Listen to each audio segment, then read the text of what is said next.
So, today I am with a Daihatsu Charade.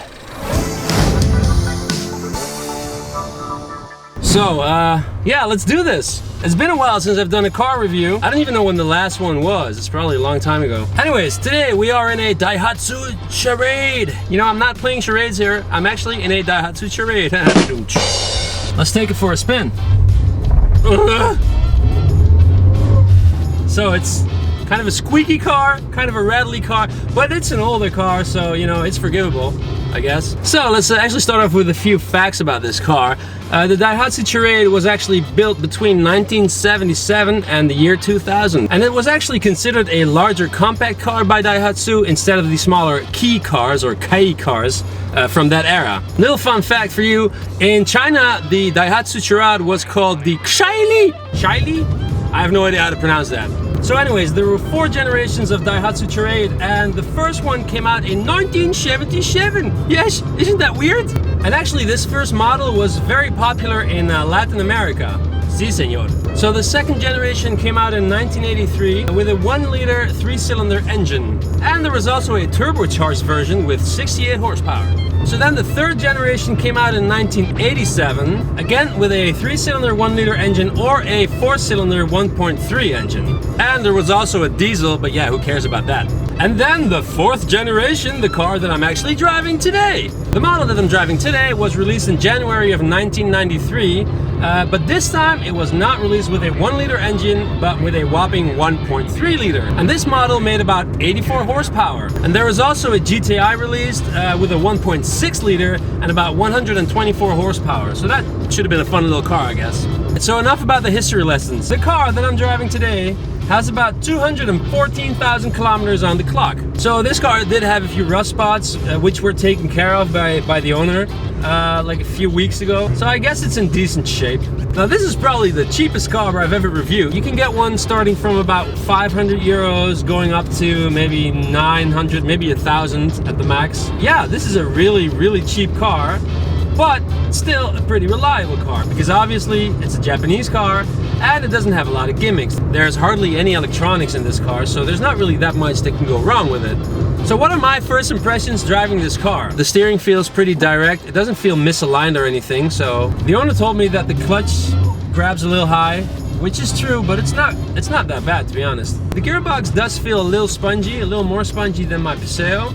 That feels a little more direct. But it's not bad. I mean, it's not like I can't find like where the gears are or whatever, so it's doable, it's fine. I've had worse. It's a really easy, smooth, well, I mean smooth, as smooth as you can get for like 600 euros car to drive. The only thing so far that doesn't really feel great are the brakes. They feel a little spongy, but other than that, no complaints. It even has electric windows. I wonder if they work. Oh my God.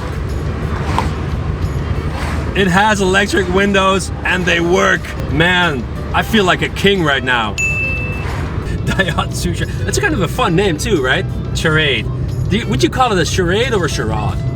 I don't know. Like, what would you call it? It depends, of course, where you're from. I mean, if you're from Germany, you would probably say, eine Daihatsu Charade. Or if you're from France, it'd be something like, Daihatsu Charade. Or if you're from Saudi Arabia, it would be Daihatsu Charade. No, anyways, I like the name, Charade.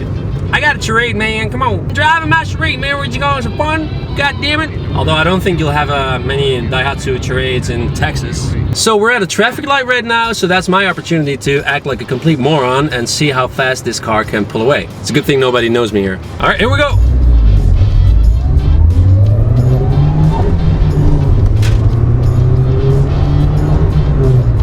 So that was full throttle, decently quick.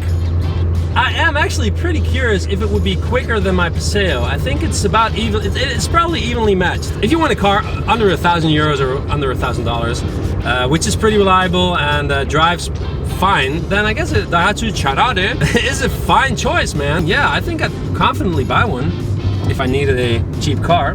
Don't expect any luxury at this price point. Obviously there's no AC, there's no safety gimmicks like ABS or traction control or whatever. This is just as basic as it gets. And as I said, like for this price point, that should be completely fine. So yeah, cheapest car I ever reviewed, but also pretty reliable little car, and actually pretty easy and fun to drive little car. So I guess that about concludes my review of this little Daihatsu Charade. Charade, man! So yeah, let me know what you think of this review. Hope you liked it. It's been a while since I've done a car review, I know. So yeah, give it a thumbs up if you liked it, and subscribe to the channel if you feel like it. And I guess I will see you on the flip side, man. Peace! Charade, man! See you in the charade! It's all a big charade to me. It's a big charade, I can't even believe it. God, I'm sweating my balls off, man. I need some AC in this car. What's the deal with this? Like, why do you make me stop here? There's no reason. There's no cyclists. There's nobody. You're making me stop for nothing here. Oh, just for one pedestrian? Just one woman with a... Why is she wearing a coat like that? It's not that cold. Jesus Christ, woman.